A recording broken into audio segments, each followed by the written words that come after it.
Assalamualaikum warahmatullahi wabarakatuh. Perkenalkan, nama saya Aida Faridatinisa, yang akan menggantikan sementara untuk menjelaskan, memaparkan materi pelajaran fikih dengan tema pertemuan selanjutnya, yaitu tentang kurban, tentang pengertian dan sejarah kurban gitu. Nah, sebelumnya kita mulai dulu dengan bacaan basmalah. Bismillahirrahmanirrahim. Kurban, apa itu kurban? Jadi kalau dilihat dari pengertian kurban itu ada dua pengertian kurban, yaitu secara bahasa dan secara istilah. Pengertian kurban secara bahasa artinya berserah diri atau mendekatkan diri kepada Allah. Kemudian pengertian kurban secara istilah artinya menyembelih hewan kurban pada hari raya Idul Adha dan hari raya Tasyrik dengan niat berserah diri atau mendekatkan diri kepada Allah, semata-mata kepada Allah, begitu ya. Jadi itu pengertian kurban. Nah, selanjutnya hukum kurban. Hukum berkurban itu ada ulama yang mengatakan wajib, ada juga ulama yang mengatakan sunnah muakkad. Tapi ulama Syafi'i itu mengatakan sunnah muakkad. Nah, dalilnya hadis yang diriwayatkan oleh Ahmad yang berbunyi, faqala Rasulullah sallallahu alaihi wasallam, man wajada sa'atan walam yudhi falayaqrabanna musallana. Artinya Rasulullah sallallahu alaihi wasallam bersabda, barang siapa yang memiliki kemampuan tapi tidak berkorban, maka janganlah mendekati tempat sholat kami gitu. Jadi maksudnya hukum berkurban itu sunnah muakkad. Hukumnya sunnah tapi ditekankan bagi orang-orang yang mampu gitu. Kenapa bisa ditekankan? Karena maksud berserah diri tadi itu membantu sesama kaum muslim yang kurang mampu begitu. Jadi agar kita bisa merasakan kasih sayang sesama umat muslim, kita bisa merasakan saling membantu, tolong menolong begitu. Kemudian selanjutnya itu sejarah kurban. Nah, sejarah kurban jika adik-adik semua sekilas pasti merujuk ke kisah Nabi Ibrahim dan Ismail ketika mengorbankan anaknya. Kisah Nabi Ibrahim yang mengorbankan anaknya Nabi Ismail gitu. Jadi awal mulanya itu ketika Nabi Ibrahim dikaruniai seorang anak bernama Ismail. Nah, ketika Ismail lahir itu Nabi Ibrahim tidak sedang dengan Ismail. Jadi Ismail itu lahir kan ketika ditinggal bersama Siti Hajar. Kemudian Siti Hajar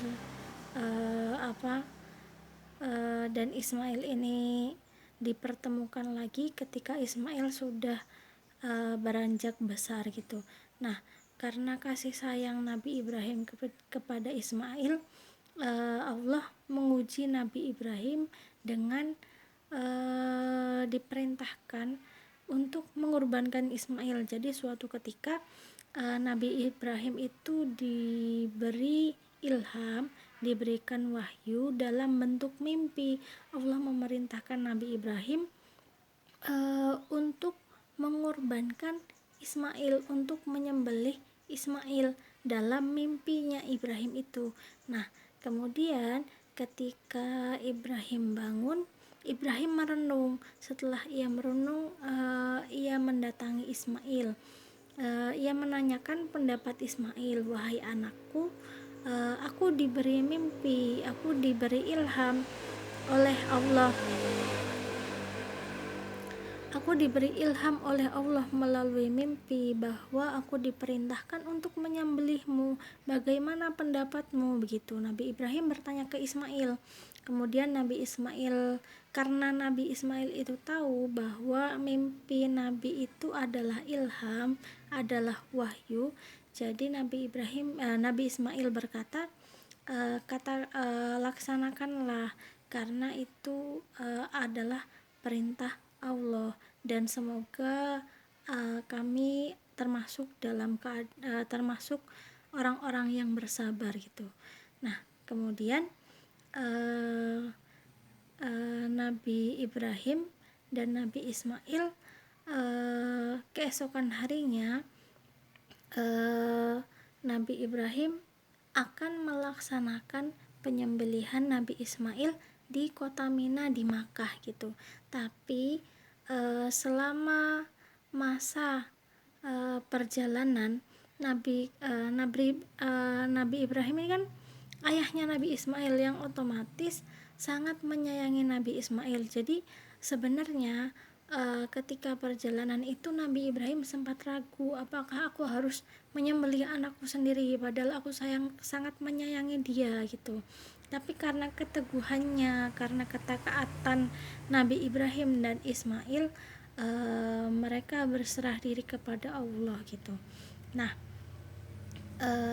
setelah itu ketika Nabi Ismail memposisikan diri dan Nabi Ibrahim juga memposisikan diri akan menyembelih Nabi Ibrahim, tanpa mereka sadari Allah menggantikan Nabi Ismail dengan seekor domba gitu.